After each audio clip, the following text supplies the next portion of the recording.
Today I'll talk about the recent meeting between Prime Minister Modi and President Xi Jinping that happened on the sidelines of the SEO summit in China. It was clear after the meeting that ties between the two countries will not be normal. They will not be strategic, and the cooperation between the two will be limited. And this relationship will neither be stable nor far-reaching, something that neither China or Russia want. They both want a stable India-China relations. We saw recently that Russia had proposed that India revive the RAIC format, which is Russia, India, China.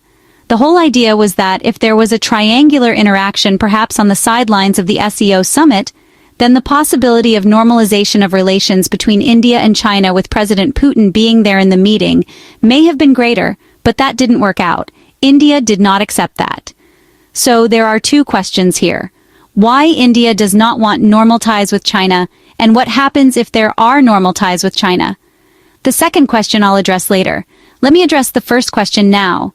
But before I do that, it needs to be said that the Modi government has made certain tactical adjustments, or done a tactical resets in its ties with China, and certain more will also be done in the coming days because India wants to give some semblance of normality in its relations with China, because India is keen that China support India in its own BRICS presidency. See next year in 2026. Now, to answer the question why India does not want normal ties with China, there are two reasons. The first is that the Indian government and India's top analyst, they refuse to accept that today, when a once-in-a-century change is happening in the world, China is a great power. China today is a great power in the new world order that is emerging amongst the three great powers which are there, the other two being Russia and America. So what we see is that wherever the analysts talk about India-China relations, they always start the reference from the 80s, from the 90s, from the 2000s about India-China relations, to then draw a prognosis of how things will pan out in the future. In my assessment, this is wrong because the China then and the China today are entirely different. We have to look at India-China relation RS from today when China is a great power, then we will perhaps get our prognosis correct. The second point is that the Indian government and most of the top analysts in India, they simply refuse to acknowledge the geoeconomic rise of China, and they refuse to accept that the geoeconomic model of China is the one which is at the foundation of the new global governance system that we see in the world today, which is supported by both China and Russia. And why I say that is that if you see the Indian official press release that came out after the Modi meet, there was a very important line completely missed by the Indian analyst, and that was from the Indian side that a multipolar world and multipolar Asia befit the trends of the 21st century. Now this is something that External Affairs Minister Jay Shankar has been repeatedly saying, that a multipolar Asia is necessary for a multipolar world. What this means was recently explained by a senior retired Indian diplomat who was also India's ambassador to China, Gautam Bombay-Wala. He said that China wants a multipolar world, but a unipolar Asia, implying that China wants to dominate India. I think this whole thinking is wrong. It's a thinking of the colonial mindset. It is a thinking which does not take into account the geoeconomic rise of China and the new global order that I'm talking about, because if it was taken into account, geoeconomics is about trade. And when we talk of trade, we are talking of globalization. We are talking of multilateralism. We are not talking of dominance. We are talking about equality of all nations, so that all nations are free to do trade with whoever they want, with whoever they don't want. That is the model. Now that is only possible if in the multipolar world, in the new governance system that is emerging, it be accepted that since there are 193 countries under the UN, they all are poles by themselves. They have enough freedom to make their foreign policy choices on trade. Therefore, in the system that is emerging to talk of multipolar Asia, or a multipolar Africa, or a multipolar Latin America in a multipolar world, doesn't make sense at all.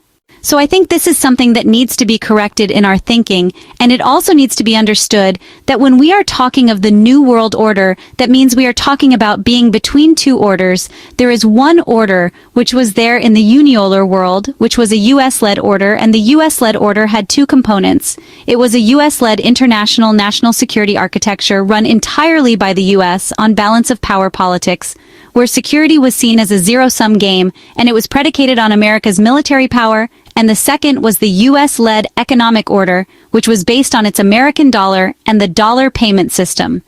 Now in the new world order that is emerging as far as the second strength of the America is concerned, that is being taken care of by BRICS.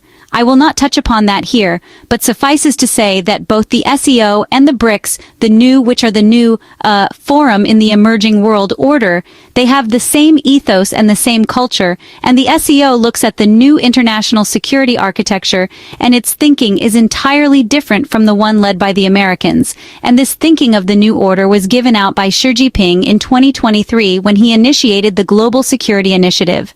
It's a new thinking on security. Similarly, President Putin in 2024 spoke about the Eurasian security architecture, which is the Russian thinking about the emerging security architecture in the world. And both these architectures of China and Russia, they are completely aligned, and they are looking at three things. They are looking at indivisible security, a new concept of security that I've already explained in my earlier videos. I won't do that now, but it is very different from the American thinking about international security architecture. And the second thing is that it works under the United Nations.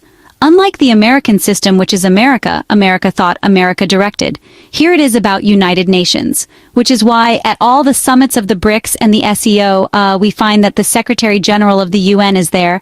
He is invited there, and he is part of and he approves of this new global new global governance system, which I said is about trade, which is about development, which is about prosperity. And the third is that this system, the security architecture, is not directed against any other country, which is not the case with the American system. So the point to make is we have to keep this in mind, that India today is a country with 1.3 billion people, with a lot of responsibility towards its own population, and the world is changing. Please keep this in mind. And now let us revisit this meeting between Modi and Xi. What came out in this meeting was that both the leaders agreed that what they had agreed 1 year ago at Kazan that had been accomplished successfully, and Prime Minister Modi said that this engagement has happened because of that there is peace on the line of actual control, and the task that was given to the two SRs, special representatives on border management, that too has been done. So the point here is what is stopping then, because after all, India has been saying that border needs to be peaceful for normal ties between India and China. So what is stopping India now? See, the problem is that India does not want normal ties with China, and which is why we saw recently at a meeting between Jaishankar and Wang, Jaishankar pushed the goalpost on the border issue by saying that de-escalation is the next step that needs to be taken, needs to be handled by India and China. Whereas de-escalation is not mentioned at all for border management of a peace on the border in the 10th of September 2020 joint statement signed by J.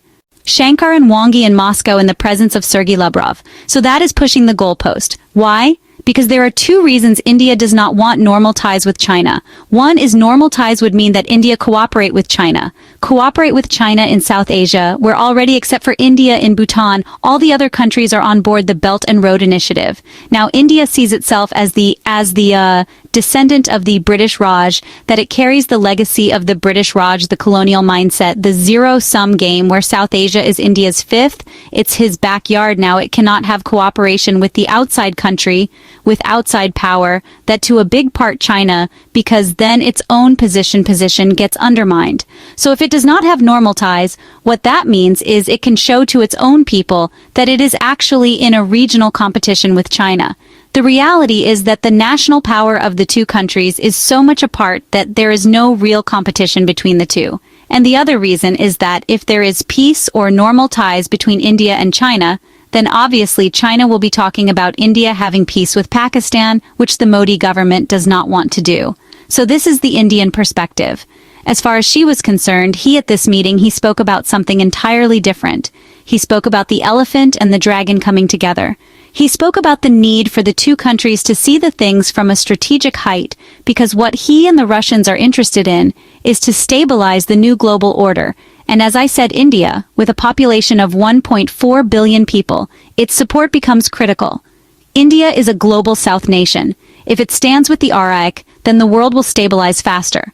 Of course, with normal ties between India and China bilaterally also, it is a win-win for both countries. Then they can do trade and so many other things that India can learn from China. But India, of course, does not want to do that, which is why I say that India's foreign policy needs a review, which Jaishankar has not done. Now, there's another connected issue that I want to talk about, and that issue is a lot of people in America, especially their media and political leaders, are saying that it is Trump's 50% tariff on India, which has driven India towards China, And this is wrong. As I've already explained, India has made the tactical reset with China because it wants China's support for its own BRICS presidency next year. This is one reason. The second reason is that the Trump administration has not given a strategic role to India in its present foreign policy. And a strategic role meant that China would support India. America would support India to be the military bulwark against China. Now, with that not being there, India wants to make sure that any differences should not become disputes with China. It does not want to fight with China, and for obvious reasons, which is why Jay Shank also highlighted this in his talks with Wang Yi. And now also the Indian readout, after the Modi-Xi meet, has said the same thing, that differences should not become dispute. However, what has happened is that not so much because of the Trump tariffs, but because Trump has not given a strategic role to India, India has gone and strengthened its relations with Russia, which is a good thing for India. For one, that Russia is India's trusted partner in so many fields, including strategic field. I need not elaborate on that. And second, once again, India wants that, yes, it wants to have a tactical readjustment with China. Along with that, Russia has been the mediator for peace between India and China. So it wants that assurance also from Russia. As far as India and American relations are concerned, from the Indian perspective, they are intact. Nothing has changed. The Modi government has invested so much in the last 11 years in this relationship that it is quite happy to wait out the Trump administration to once again get a strategic role from America. Until then, as the Trump administration wants, it only wants to have a transactional relationship of trade and commerce with India. India is even happy to do that, which we have seen very clearly in the 13th of February, 2025 statement that was signed when Prime Minister Modi visited White House and met up with President Trump.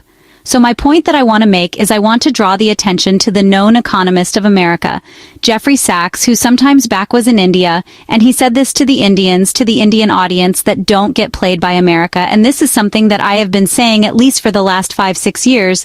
Don't put all your eggs in the American basket. So my point that I want to make is I want to draw the attention to the known economist of America, Jeffrey Sachs, who sometimes back was in India, and he said this to the Indian audience, that don't get played by America. And this is something that I have been saying at least for the last 5-6 years. Don't put all your eggs in the American basket. So we have seen that things are today, as far as foreign policy of India is concerned, in complete turbulence, and perhaps this should be the time to make some amends, which I do not expect the Modi government to do. Thank you so much. The warning about not putting all eggs in the American basket reflects a broader strategic concern about overdependence on any single power. India's challenge lies in balancing its relationships with all major powers while maintaining strategic autonomy. This echoes India's historical non-aligned approach, but in today's multipolar world, the dynamics are far more complex. The reality is that China's rise as a great power cannot be wished away or ignored through policy decisions. Economic interdependence in the 21st century requires pragmatic engagement rather than ideological positioning. Regional stability in Asia benefits all nations and contributes to global prosperity and peace.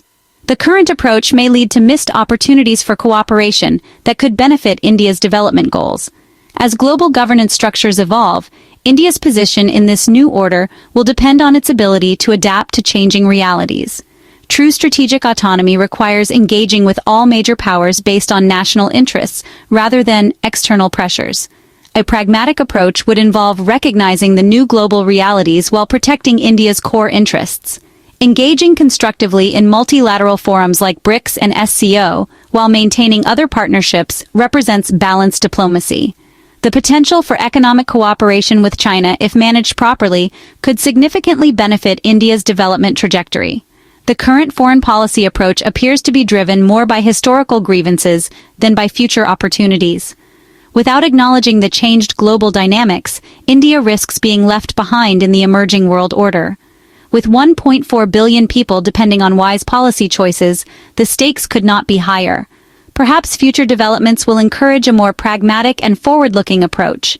The world is watching how India navigates these complex relationships in an increasingly multipolar global landscape.